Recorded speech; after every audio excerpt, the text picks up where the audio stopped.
Good morning, everybody. Good morning. And welcome to UU Miami. Whether you're here in the sanctuary or joining us online, we are glad you're with us. I am Reverend Dr. Harold Marrero, joined this morning by our pianist, Dr. Joseph Taeda, our fantastic co-leader, Andy Arthur, our soloists and song leaders, which are new to us, Alain Sardinas, say hi, and Tiffany Williams, and our media minister, Derek Massilier. Our Being UU summer crosses its halfway mark this morning. We have walked the worth of every person, the table our people build when we hold power, the double promise of acceptance and growth, and the free and responsible search for truth. Today, the fifth principle, the right of conscience and the use of the democratic process in our congregations and in society at large. This morning, we will learn what our people once paid to keep that principle alive. And we have a gift woven through the morning with a musical surprise. Our music ministry is beginning to grow, so please rise in body and spirit for the lighting of the chalice.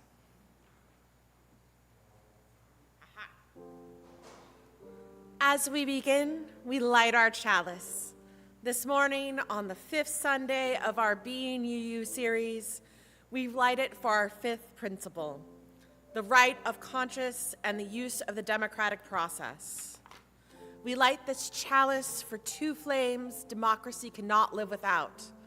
For conscience, that quiet voice that refuses to be voted down, that voice that keeps you awake at night with its one stubborn question, that voice that never once cared whether it was outnumbered.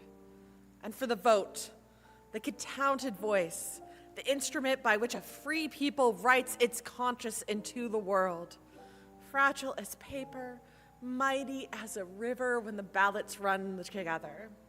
We light this flame for every voice still waiting to be counted, for everyone who ever paid the toll so strangers could cross their full say. And together, we light this flame within us and between us. May our conscience stay awake. May every voice be counted. The voice is mine. The vote is ours. Salah. Please remain standing in body or spirit and join me in our unison affirmation. First in English and then in Spanish, the words we projected on the screen. Love is the spirit of this faith, and service is its prayer. In love we agree to dwell together in peace, to seek knowledge in freedom, and to help one another. Y ahora en español. El amor es el espíritu de nuestra fe, y el servicio es su oración. En amor acordamos vivir unidos en paz, buscar el conocimiento en libertad, y ayudarnos el uno al otro. Our opening hymn is When the Spirit Says Do, number 1024 in the Teal hymnal. It is a freedom song born in Black church and carried through civil rights movements, sung in buses and in jail cells and on long marches toward the vote. Hear what it teaches in 8 simple words. You do when the Spirit says do. That is conscious, set to a beat you cannot sit still through. So please remain standing in body or spirit and let us do what the Spirit says.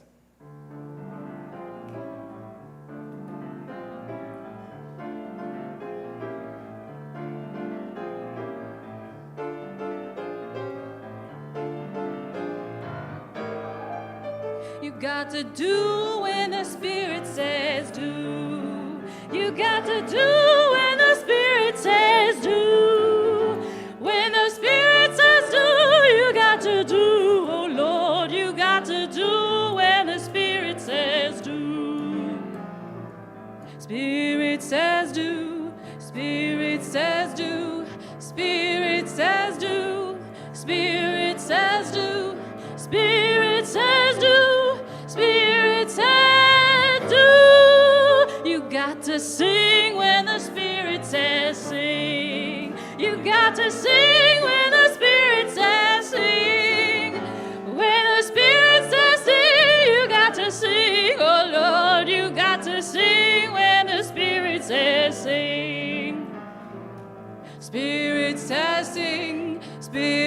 says sing, Spirit says sing, Spirit says sing, Spirit says sing, Spirit says sing. You got to dance when the Spirit says dance. You got to dance when the Spirit says dance. When the Spirit says dance, you got to dance, oh Lord. You got to dance when the Spirit says dance. Spirit says dance, Spirit says dance, Spirit says dance, Spirit says dance, Spirit says dance, Spirit says dance. You guys dance.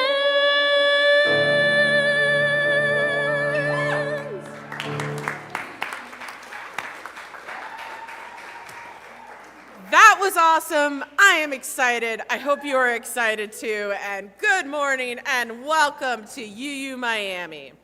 We are a part of the Unitarian Universalist Association, grounded in pluralism, humanism, care for one another and the earth. We gather around shared values, conscience, democracy, the worth of every person, and belonging. This morning, we continue our Being UU, our summer walking through our principles one at a time. We're now on Principle 5, the right of conscience and the use of the democratic process in our congregations and in society at large. Our spiritual ancestors helped imagine this democracy, and we are still responsible for it. We honor the native peoples of South Florida, past, present, and future, and acknowledge that we live and worship on ancestral homelands. We offer thanks and gratitude to the Tequesta, Seminole, Taino, and Miccosukee peoples, and we commit ourselves to dismantling the harmful legacies of colonialism and oppression. If you are new, look for someone wearing an orange or yellow lanyard. You talk to them, they'll have all sorts of information for you, and they'll be happy that you're here. I'm happy that you're here too. Whoever you are, your voice counts in this space, and welcome home. Our full announcements are now printed in the back of your bulletin of the order of service and on the website. We will hope you join us for a few of our upcoming events. And you can also find out about them on social media, because I'm not going to get into that. We are UUC Miami on every platform, where we share moments between Sundays and the reminder that you belong to something larger than this 1 hour we are here together. And when you are ready to go deeper, our home online is uumiami.org, with every way to give, serve, and get involved. Wherever you are on your journey, there is a next step here for you, and we are so glad you are with us. And now, friends, actually, I stepped on Harold's line. You can also do this one. Friends, at UU Miami, we share a moment of connection, a time to honor the worth and dignity of everyone here. I invite you to greet those around you in whatever way feels right. If you prefer to remain seated or in a quiet presence, that is fine as well. Let us take a moment to connect with one another in the spirit of community.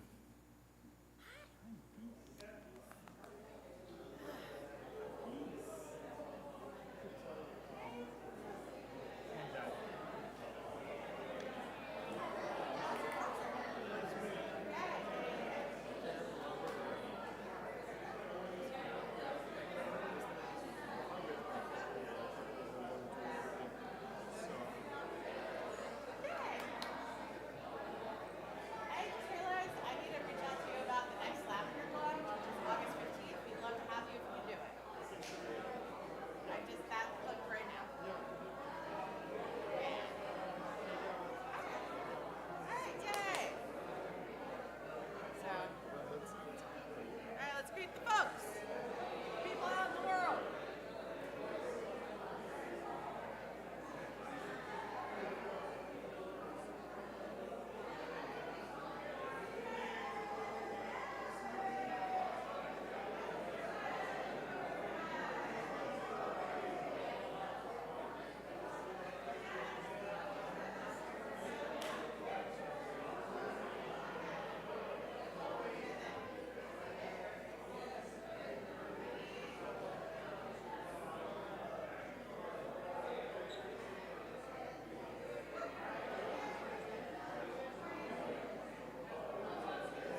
Friends, may the connections we make here carry into the world.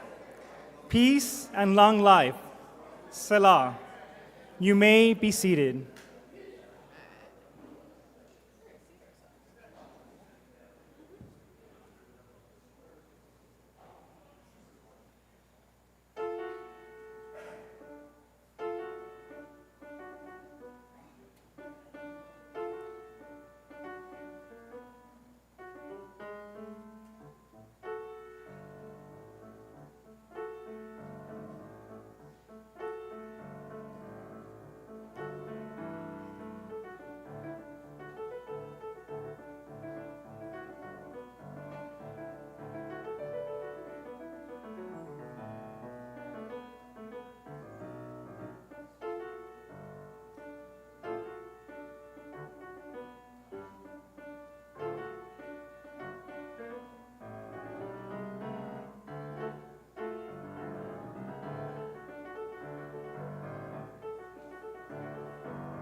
All right, that was a fun little piece called Getting Out the Vote. I like that.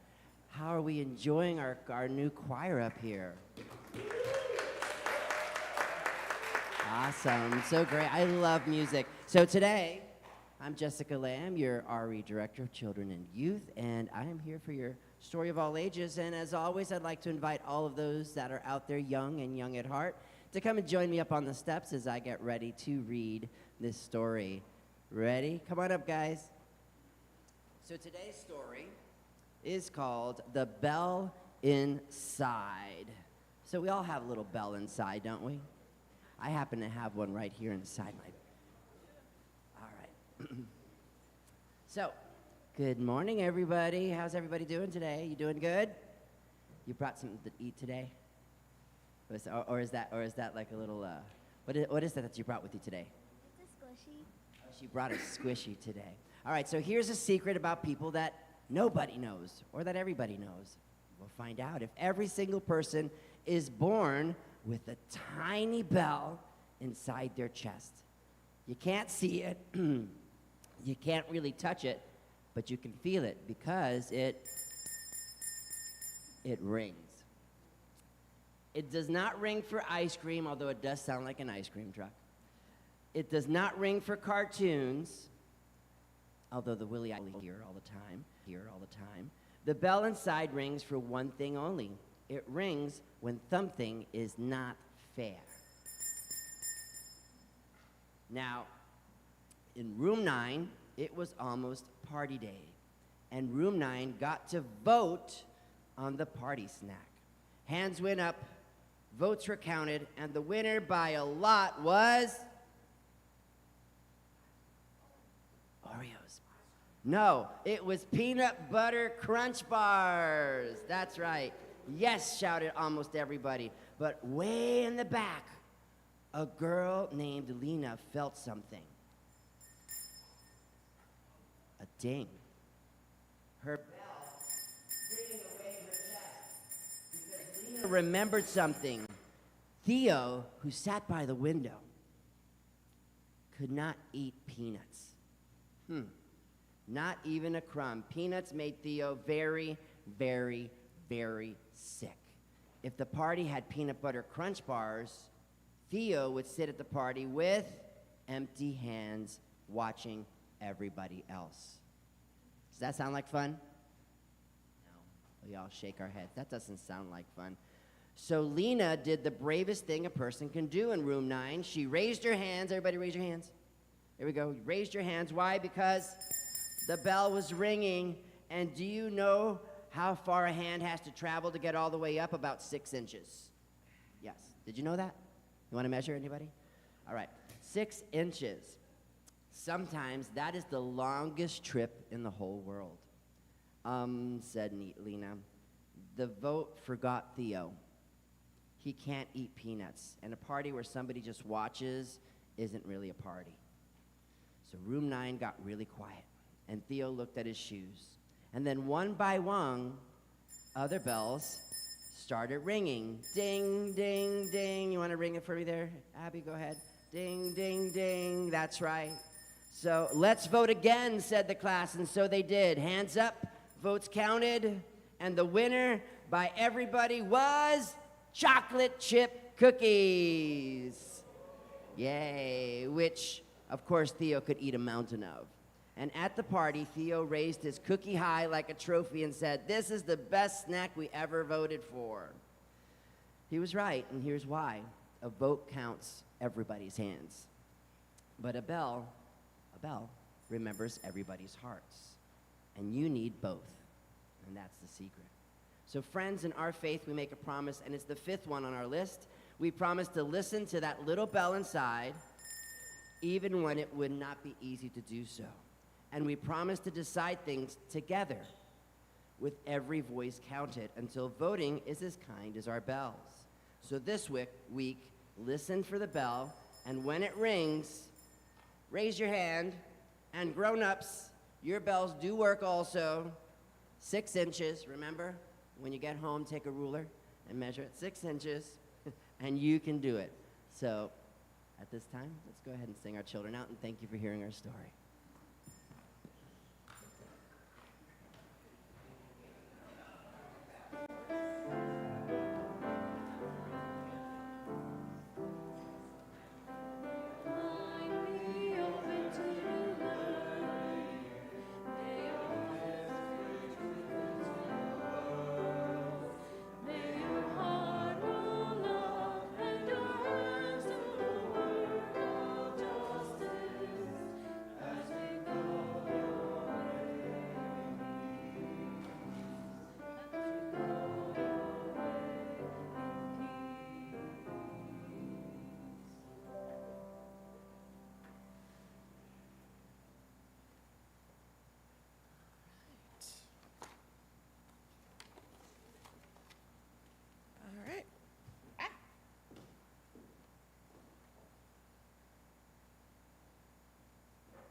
Hello, hello, hello.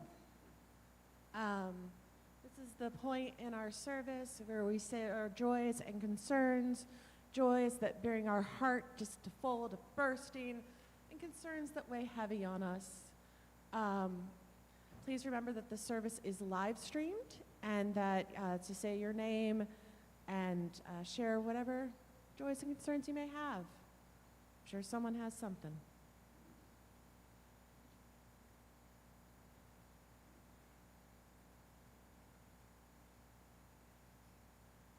Good morning, I'm Bob Jacober, long-term member here. One of the things that I've come here for is to learn the human condition so that I can be the best me possible for myself and for everyone that I interact with. So one of the most famous sayings that I remember was from a friend of mine. He says, "Find the truth and it shall set you free." And in the modern world, I come here, I find the truth when I walk in these doors. So thank you all for being here. Thank you so much for that, Bob, and 100% agree. And now we have our joy farmer, Miss Bonnie. I am the joy farmer. I grow joys, I propagate joys, I herd joys around, and my life is blessed. Today, my joy is learning something about anxiety from clouds. I looked out my front window about 9 o'clock. There were dark clouds on the horizon. And inside I heard myself thinking, oh, if I go out to UU today, I'll get soaking wet. And here comes the rain, and I might even get stricken by lightning. Or is it struck? Struck? Stricken. Anyway, lightning might hit me in the head. Yeah. It's my most vulnerable part, I think. Anyway, I thought about that in terms of anxiety. It's like the cloud is over there. The event that we have anxiety about is out there. It's not present. So if I am present, like the little squirrels that are gathering the nuts, or the birds that are gathering the seeds, and they're not looking at the cloud coming. They're not worried about it. So that's how anxiety is. Anxiety is about something that's not here yet, might never arrive. And to be here with you is such a great joy that I don't really worry about whether I'm going to be wet or even whether I'm going to get zonked in the head by a bolt of lightning. It's worth it to be here and to be present here and now with you all. Thank you. Thank you for that. And now, as someone with anxiety disorder, I'm going to be worried about lightning. Thanks, Bonnie. I also have anxiety disorder. I'm thinking about lightning too right now. Yeah. Hi, everyone. I'm Christine. I just wanted to thank Derek for such a wonderful theological exploration this morning. It was such an amazing way to start the day, to really get into the details, kind of coffee chat style, exploring our own theology. So if you haven't been, definitely recommend going next Sunday morning. So thank you, thank you. Thank you so much. CJ? Good morning, everyone. C.J. Weber here, your sometime hymn leader, and that kind of speaks to what I was wanting to come up here and talk about. First and foremost, Tiffany and Aline, welcome. I hope this is the beginning of a long and beautiful relationship, because the flip side of the coin and a concern I'm increasingly having is, meanwhile, back home, my stepfather, who I think is definitely moving into the late stages of Parkinson's, he's sleeping a lot more. So having, the flexibility to maybe not make it here one Sunday morning or two as needed is going to be fairly important in the not too distant future for me. So I'm grateful to you both for giving me that opportunity. Thank you. Thank you for all you've done for us, CJ. Thank you to our new song leaders, and blessings to, your stepdad.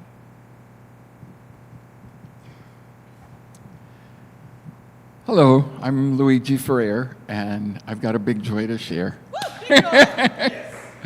Finally, I'm going to Europe for the first time in my life. I leave on Wednesday, I go to Madrid, then I go to Palma de Mallorca to see the solar eclipse right before sunset, and then I fly to Barcelona before I come back. So I'm not going to be with you the next 2 Sundays, but I will always be thinking of you. Thank you.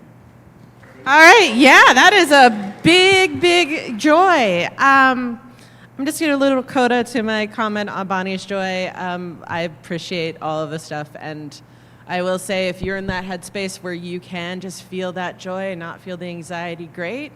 And if you need chemical substances so you can get into the headspace where Bonnie is at to feel that joy and not feel those anxieties, as I say, store-bought serotonin is fine. Mental health shout out. But for those joys that are unspoken and those concerns that weigh deeply on our hearts, also unspoken, may we just take a moment together to acknowledge them, and thank you all for all those that have been shared.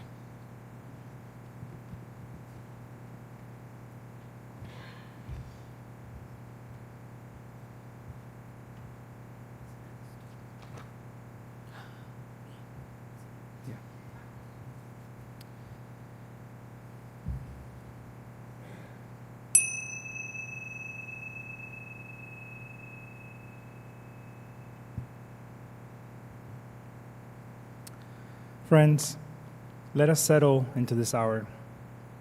Let your feet find the floor.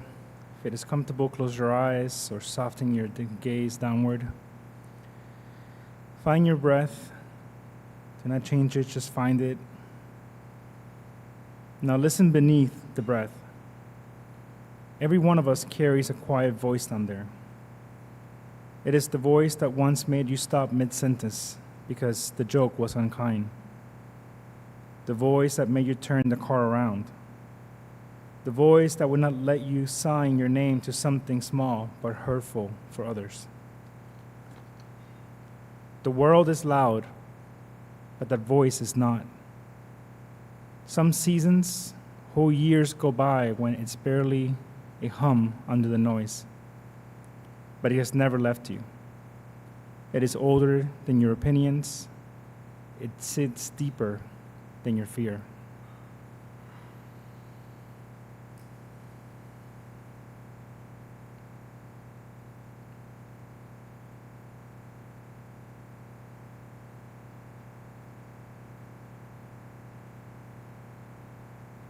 Whatever you call it, conscious, the still small voice, the deepest self, it is a part of you that no majority can reach.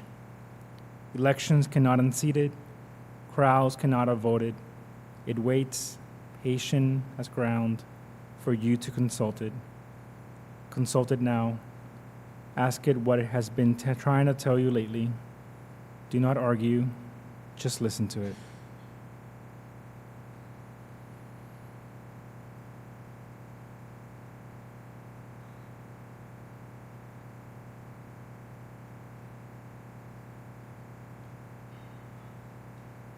When you are ready, let your eyes open, return to this hour. The quiet voice comes with you. It always has. Join us now as we sing our centering hymn. You may remain seated, sing if you wish, or simply listen and let the music settle us into this deeper hour.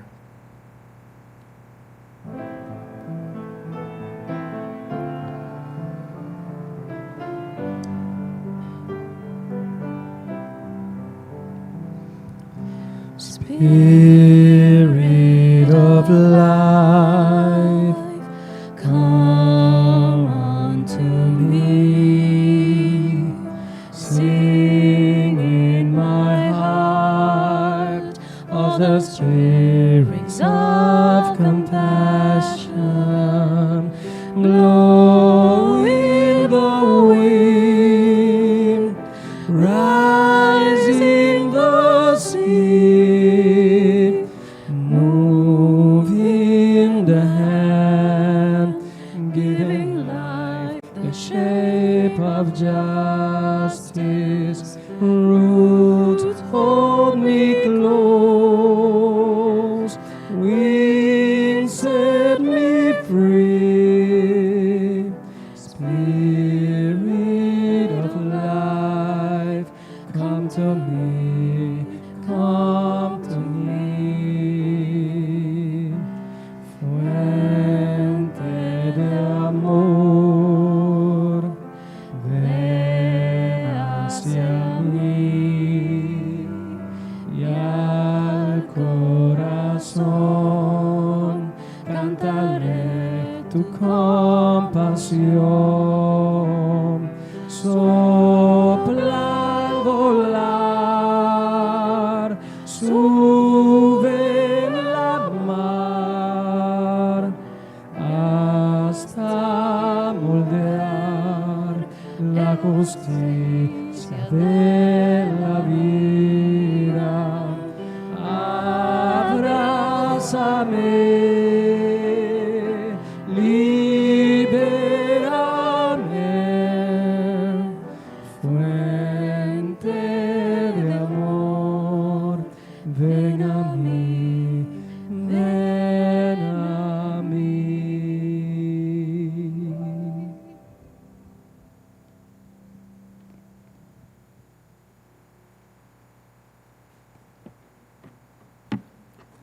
Thank you guys so much for that. I am very excited.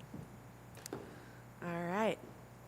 Our first reading today is an excerpt from Langston Hughes, a poet that this congregation has met before.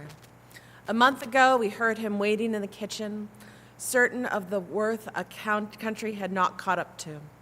Today we hear him older, in 1936, writing the poem that holds both American truths in one breath, the dream and the betrayal of the dream, the promise and the parenthesis he sets beneath it like a heartbeat. America was never America to me. And then, when despair would be understandable, the poem does the most fifth principle thing imaginable. Swears an oath anyway. Listen for the turn. Let America be America again by Langston Hughes. Oh, let America be America again, the land that has never been yet, and yet must be, the land where every man is free, the land that's mine, the poor man's, the Indians, the Negroes, me, who made America, whose sweat and blood, whose faith and pain, whose hand at the foundry, whose plow in the rain, must bring back our mighty dream again. Sure, call me any ugly name you choose. The steel of freedom does not stain. From those who live like leeches on the people's lives, we must take back our land again, America. May we hear every voice the dream forgot. May we take up the poet's oath and make the promise true at last. Our second reading needs its provocation named first. On Good Friday of 1963, the day Dr. King was arrested in Birmingham, 8 white Alabama clergymen, bishops, pastors, and a rabbi published a statement in the newspaper calling his campaign unwise and untimely. They were not men in hoods. They were men in robes, friends of progress by their own lights, and they counseled the courts negotiation and patience. Wait, they said, in the politest possible grammar, to people who have been waiting 100 years. Dr. King read their statement in his cell. He began his answer in the margins of that very newspaper because it was the only paper he had, when he wrote Letter from a Birmingham Jail. And in its most piercing passage, he stops addressing his enemies entirely. He turns to his friends, the people of goodwill, the ones who agreed with the goal, and he makes a confession.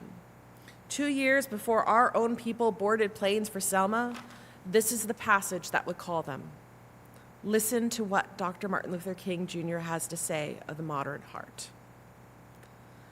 I must make 2 honest confessions to you, my Christian and Jewish brothers. First, I must confess that over the past few years, I have been greatly disappointed with the white moderate.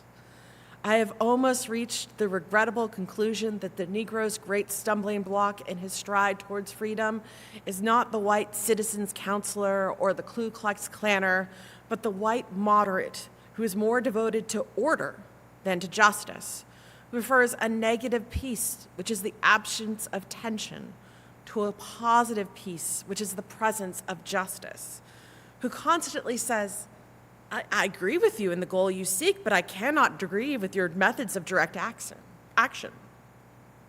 Who paternalistically believes he can set a timetable for another man's freedom, who lives by a mythical concept of time, and who constantly advises the Negro to wait for a more convenient season.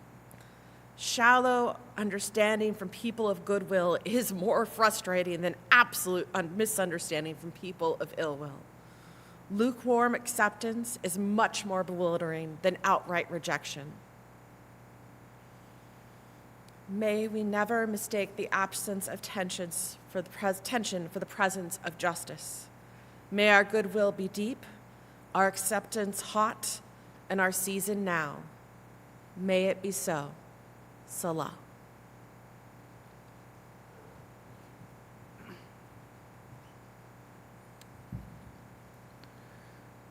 May the words of my mouth and the meditation of our hearts be a seed for conscience that answers. So say we all. Amen. There is a second just before every choice when you are 2 people at once. In fact, you are a multitude of possibility. The one who speaks and the one who stays silent, the one who acts, and the one who looks away. Multiple futures held in one body. Physics has a name for that state: superposition. Every possibility alive at the same time until something measures it. And your conscious choice is that measurement. An old and wise Jedi master from a galaxy far, far away put it in 7 words: do or do not. There is no try. The instant you choose, the wave collapses. You act or you don't act. Or as Shakespeare writes, to be or not to be. One future unfolds in front of you, and every other future closes down and sets behind you, hard as concrete. This morning is about those tiny moments in time where you are the embodiment of possibility.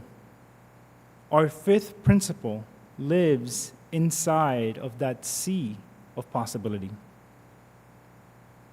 February 1965, Marion, Alabama. A night march for the vote breaks apart on the troopers' clubs, and a 26-year-old church deacon named Jamie Lee Jackson runs into a cafe, shielding his mother from the beating. A state trooper shoots him in the stomach. 8 days later, he is dead. Hear his name again: Jamie Lee Jackson. He is the divine anchor of our story today, and many have forgotten him and the consequences of his choice had for our collective conscience. Black Selma had organized for years. The Dallas County Voters League, the students, the churches, registering voters in a county determined to stop them. Out of their grief for Jamie Lee, they resolved to carry his death 54 miles to the Capitol. And on March 7, 1965, on a Sunday just like today, 600 marchers start across the Edmund Pettus Bridge. What meets them on the far side is clubs, tear gas, and horses. Television breaks into Sunday programming, and America watches its machinery of cruelty in real time. We remember that day as Bloody Sunday. That night, Dr. King sends a telegram across the country offering people of conscience a choice. Come, the people need you. In Boston, a telephone rings during dinner. James Reeb, 38, a UU minister who had already moved his family into a black neighborhood because he believed justice required a shared life. He hears the call, and in that moment, his conscience becomes a beast of possibility. He is both, for that moment in time, the one who goes and the one who stays. It's like a coin spinning in the air. The coin lands. He's in a plane by morning. Tuesday, he marches. Tuesday night, outside Walker's Cafe, white men with clubs. Thursday, he's dead.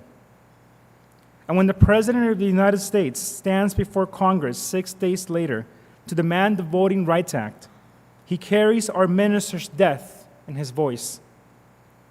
Then Viola Luiso, one of ours from Detroit, a mother of 5 who saw the bridge on television and, like Reeb, became a beast of possibility, the comforts of her life, or a drive to the deep south. She chose the latter and drove to Alabama alone. She worked the registration desk, the first aid station, the shuttle runs. On the last night of the march, the Klan ran her car down and shot her dead. 4 days from now, on August 6th, the Voting Rights Act turned 61. It was paid for in Marion and on the bridge and at Walker's Cafe and on Highway 80. The vote has cost blood, and some of that blood was ours. There's a harder truth in all of this that needs to be said if we are to live out our values honestly. The movement was conceived, organized, and sustained by the black communities who had endured terror for generations. Our people came as allies, answering black leadership, and hundreds came, more of our clergy than almost any tradition in the country. Hear that again. Our clergy were standing arm to arm, and we outnumbered every other tradition in our nation. This is the courage. But here is the incompleteness. Jamie Lee Jackson's murder barely dented the national conscience. James Reeb's murder was yet another nudge that moved the president in a week. Black Selma noticed the difference and said so, and grieved it. The country woke for their white minister and slept through the black deacon. Two men of faith, two different choices.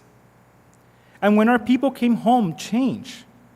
Our institutions did not finish changing. In the years following Selma, black Unitarian Universalists sought institutional power and self-determination, demanding the UUA commit $1 million to fully black-controlled Black Affairs Council. Although the UUA initially approved funding in 1968, a combination of financial shortfalls and white discomfort with black autonomy led the denomination to withdraw the funding entirely by 1970. This broken promise fractured the church, prompting a massive walkout of black members and white allies that devastated the denomination's growth, racial diversity, and left it lingering legacy of institutional trauma.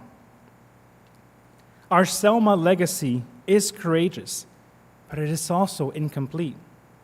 Both are true. Both exist.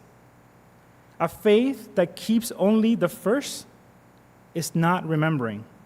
It is pretending, like most liberal churches whose pictures in social media betray their confessed witness for racial justice.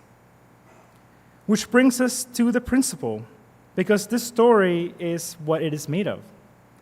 Our fifth principle, the right of conscience and the use of the democratic process within our congregations and in society at large.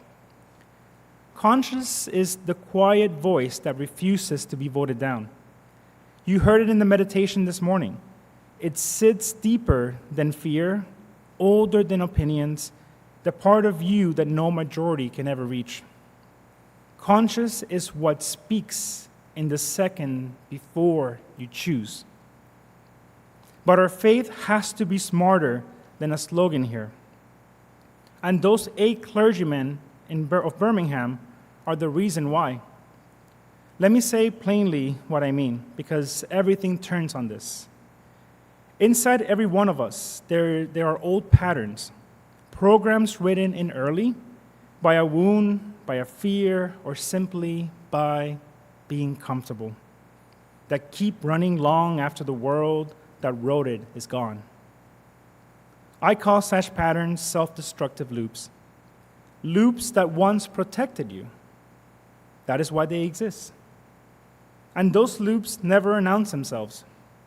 It feels like personality. That's just who I am. It sounds like wisdom. I really thought that through. It arrives carrying excellent explanations. Let me tell you a story. It even pretends to be woke. I have a lot of friends that are XYZ. You do not notice you are inside of one. That is the whole design of these loops. And loops do not only run in people. They run in families, they run in institutions, they run in nations. Now look at Birmingham from our reading today. The men who told Dr. King to wait were not monsters. They stood in their own sea of possibility, and they consulted something inside themselves that felt exactly like conscience. It spoke calmly. It counseled order, patience, convenience for a better season for you to get what you want. but they sunk under the weight of their own discomfort, for it was not true conscience. It was the loop of white comfort, generations deep, speaking in the God's own voice and calling itself peace. The white moderate king wrote from above from his cell was a loop, wearing a pastoral robe, helping those wearing the white robes of racism. And that loop is our inheritance. Our liberal religious tradition is tied to those 8 men as surely as we are the heirs of Reb. And pretending otherwise is how the loop survives. So how does anyone tell conscious what is conscious from the loop, what is true and what is not? You cannot become aware of yourself by yourself. You need a witness. And that, friends, is what the democratic process actually is. It is conscious in honest company. It is my quiet voice tested against yours, and yours against mine, until what emerges is more honest than anything that we could have done by ourselves or carried alone. The principle does not marry conscience and democracy for decoration. It marries them because each one alone goes bad. A conscience with no witness becomes a loop with a halo. A majority with no conscience can be wrong at the top of his voice. Together, they check each other. Together, they are how a people stay awake. And hear how long a loop can run. More than 60 years ago, Dr. King observed that the 11 o'clock on Sunday mornings is the most segregated hour in America. 60 years of marches and amendments later, look honestly across the American liberal and woke religion, and look honestly at our own tradition. We are still predominantly white. Without knowing it, we are in the loop of those 8 men. It is still running. It is in the very architecture of the American church, on either end of a theological spectrum, ours included. I do not say this to shame us or to shame any other religious tradition. I say it because a loop only ends when we as a community can name it out loud and sit in the discomfort of it collectively. But here's what separates us from those 8 men. Some of you know what it is like to lie awake at night because a vision will not let you sleep. A world that does not exist yet, burning so bright behind your eyes that darkness cannot put it out. This congregation carries a million dreams of hope and love that reject the world as it is in favor of the one that we are dreaming of. A million dreams of what the world should look like. And our own theological tradition has a name for people who see things that are not there yet. Our faith calls them dreamers, prophets, seekers, and it does not say it without power. Those words are said about a deacon in Marion, the preacher from Boston killed for justice, the lay leader from Detroit gunned down by cowards. So let me tell you the dream I see this room carrying. It looks like a sea of color and a sea of stories. It looks like Spanish, English, Creole, Portuguese sharing one room. It looks like my abuela's rosary and the physics book of equations resting on the same bookshelf, and both are counted as holy. It looks like people becoming their most authentic selves in the holy presence of those around them, because that is the only place an authentic self can ever be built, in honest company. And it looks like our congregation reflecting the true tapestry of colors that is Miami, because somebody has to go first, and going first is in our family business. A vision like that is not an escape from the world. It is a blueprint for the one that we intend to build. We do not wait for the realm of love to come to us. We demand it through action. every congregational meeting that hears the lone dissenting voice to the end, every vote taken in covenant, every difference welcomed at full volume, those 8 clergy had no such practice. Their walls held one voice, one comfort, one loop, and when history called, that loop answered the phone. We dream differently here, so that when our phone rings, someone is awake to pick up that call. Most calls do not come with the weight of history. Most of them are small. A ballot is a small piece of paper. A public comment card is smaller. A committee vote is one hand raised in a half-empty room on a Tuesday night. It is easy to hold such small things and conclude that they do not matter. So here's the work size for you all this week. If you have one breath, the next time the quiet voice speaks, do not sort it alone. Say it out loud so that someone witnesses it. That is conscious finding company. If you have 1 hour, go to the meeting you usually skip, the board, the county, the congregation, and stay for the voice that is not yours. That is democracy. Practice small. If you have one season, help this sanctuary look more like the dream that is that 1 hour. Invite somebody who has never once imagined themselves welcome into this place. And help one neighbor get registered before November. Do it for Jamie Lee Jackson, but most importantly, do it for yourself. Because the self-destructive loops in those 8 clergy can be broken.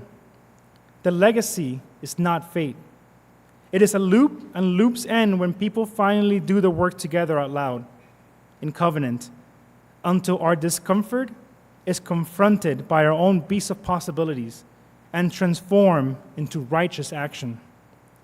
60 years ago, our people answered with their lives. Our current society is calling us again in the face of what is happening in our nation. The phone is ringing like it did that night in Boston for that UU minister. It rings in every thinned-out voting map, every silenced classroom, every neighbor deciding whether their voice is wanted anywhere at all. It rings for a fragile city on a hill, watching its own lamp flicker. And in the second before you answer, you will be both people, the one who goes and the one who stays. The coin is spinning right now. So let it land on the side of the living. Answer with your voice. Answer with your vote. Answer like a deacon in Marion. Answer like a minister during dinner. Answer like a mother who chose to get in her car and drive south. Answer like the ancestors who dreamed of a nation with no king. Answer with a million dreams on a sanctuary that looks and feels like the realm of love. We will not counsel patience. We will keep company. We will not wait for a more convenient season. We will unleash the beast of possibility within each of us that dares to love without limitations. The season is now. The voice is yours. The vote is ours. Do or do not. Answer the call. So say we all. Amen.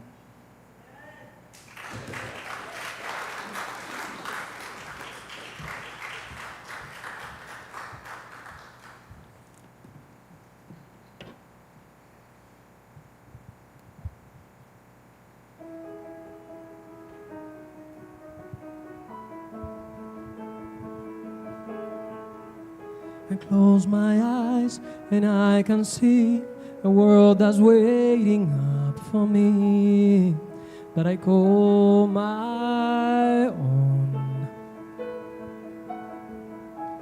Through the dark, through the door, through words no one been before, but it feels like home. They can say it all sounds crazy. They can say I've lost my mind. I don't care, so call me crazy. We can live in a world that we design. 'Cause every night I lie in bed, the brightest colors fill my head. A million dreams keeping me awake. I think of what the world could be, a vision of the one I see. A million dreams is all it's gonna take. A million dreams for the world we're gonna make.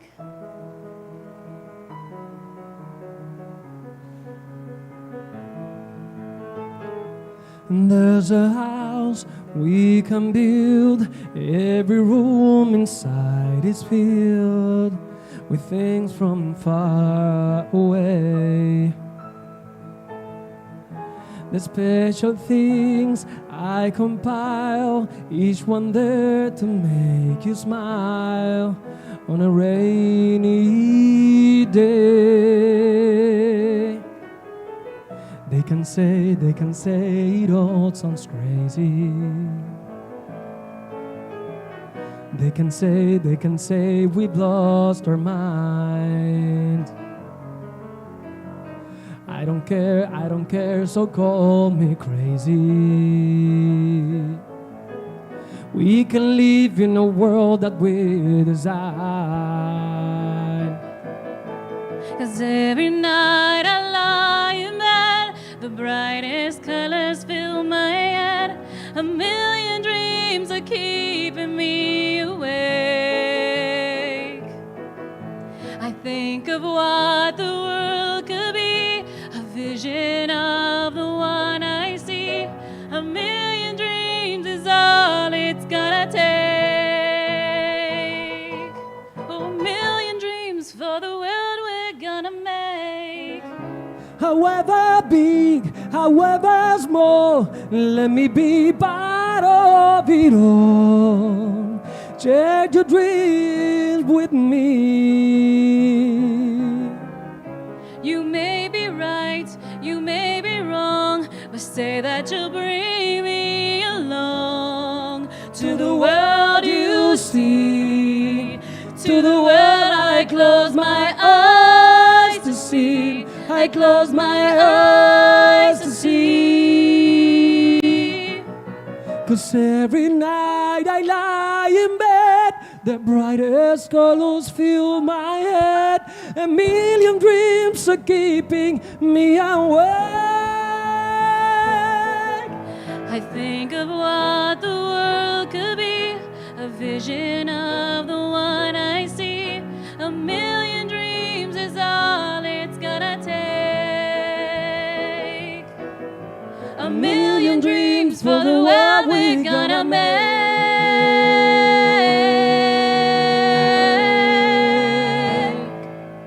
For the world we're gonna make.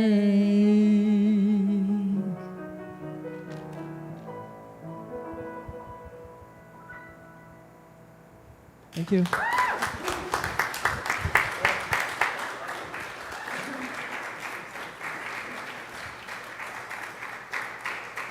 That was awesome.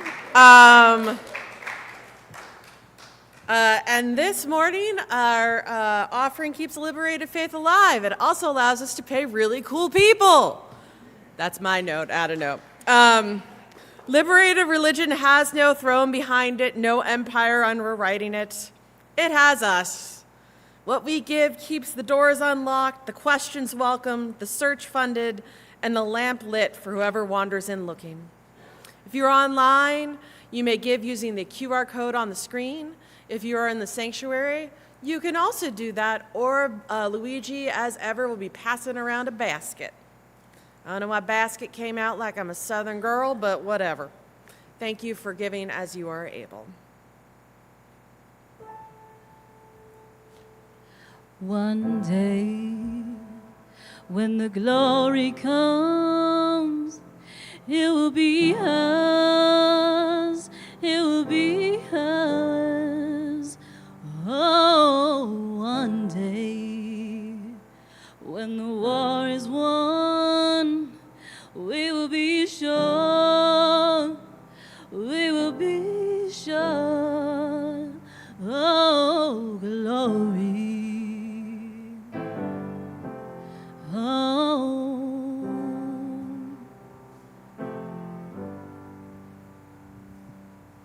Hands to the heaven, no man, no weapon formed against. Yes, glory is destined. Every man, woman, and child become legends. Sins that go against our skin become blessings. The movement is a rhythm to us. Freedom is like religion to us. Justice is juxtaposition in us. Justice for all, just saying specific in us. One son died, his spirit is revisiting us. Throne living in us. Resistance is us. That's why Rosa sat on the bus. That's why we walk through Ferguson with our hands up. When we go down, we women and men up. They say stay down, and we stand up. Chats, we on the ground. The camera panned up. King pointed to the mountain top, and we ran up. One day, when the glory comes, it will be us, it will be us. Oh, one day, when the war is won, we will be sure, we will be sure. Oh, glory. Oh.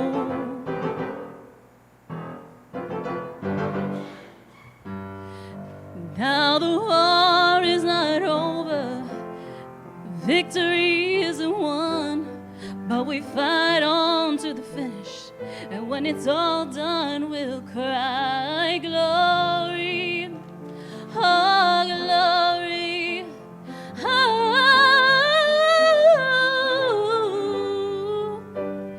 we cry glory, oh glory, oh.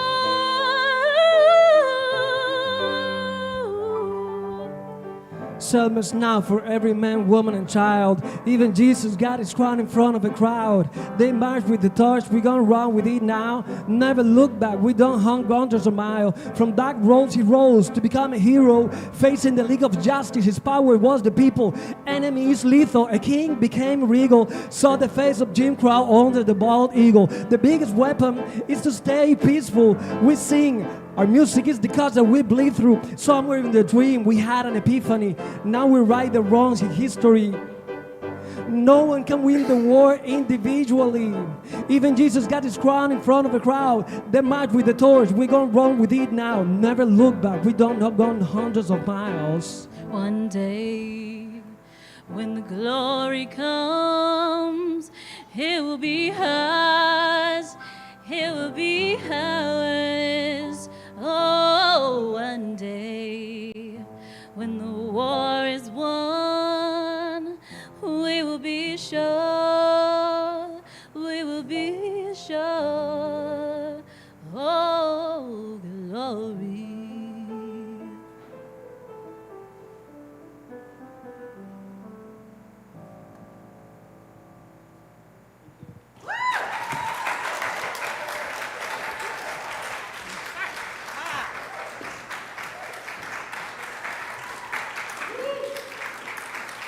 Thank you guys so much. We extinguish this flame and we carry its light into the long bridge every generation must cross for it to follow behind it. We carry into the meeting, the ballot, the petition, the quiet refusal. May our conscience stay louder than our comfort.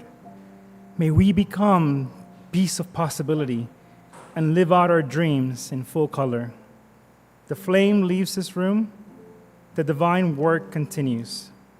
And together we say, the flame is gone, the light goes with us, our conscience stays awake, our voices count each other. Selah. Our closing song is We Are a Gentle, Angry People, number 170 in the Great Hymnal. Holly Near wrote in 1978, Raw Days of Harvey Milk was assassinated, when a grieving movement had a choice to make about the grief, what grief will become. They chose to sing. Hear what the title holds together, because it is this morning's in 4 words: gentle and angry, the conscious and the fire, both at once, singing for our lives. So rise as you're able in body and spirit, and let us call in the key of love. 170.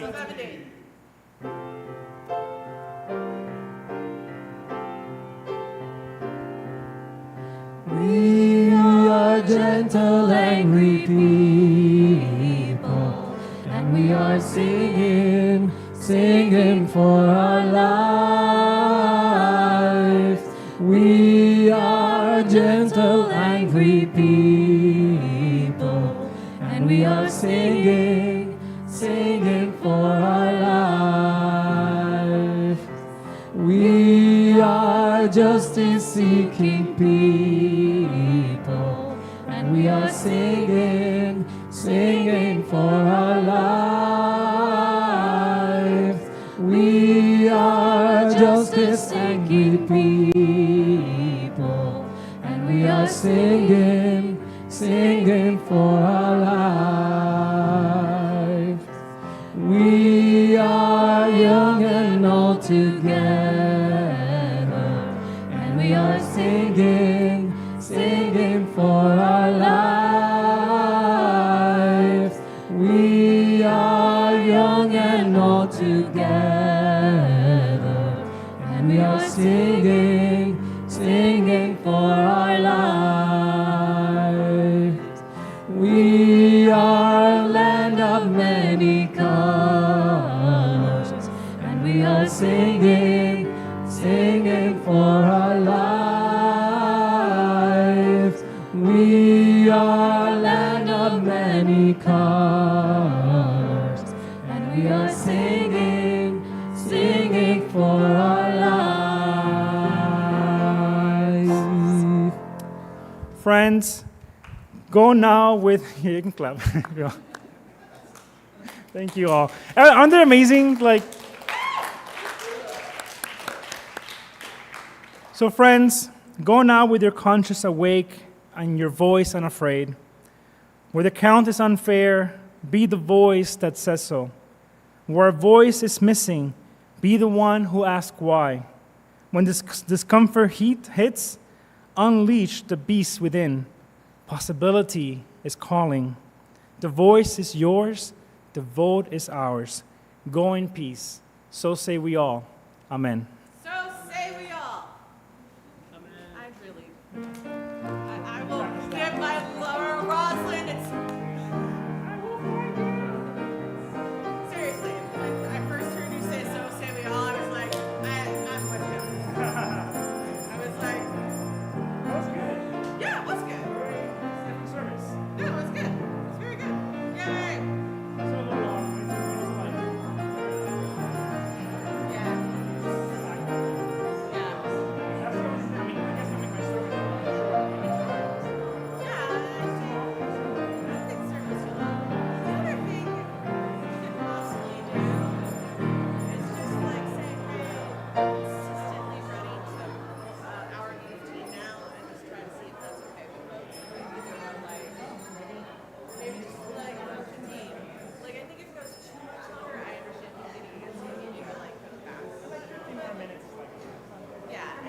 Yeah. I think it's fine. I understand, but I think it's also knowing. I think for some people do that. It's an hour. I think just knowing how long it's going to be helps. Thank you, Joseph.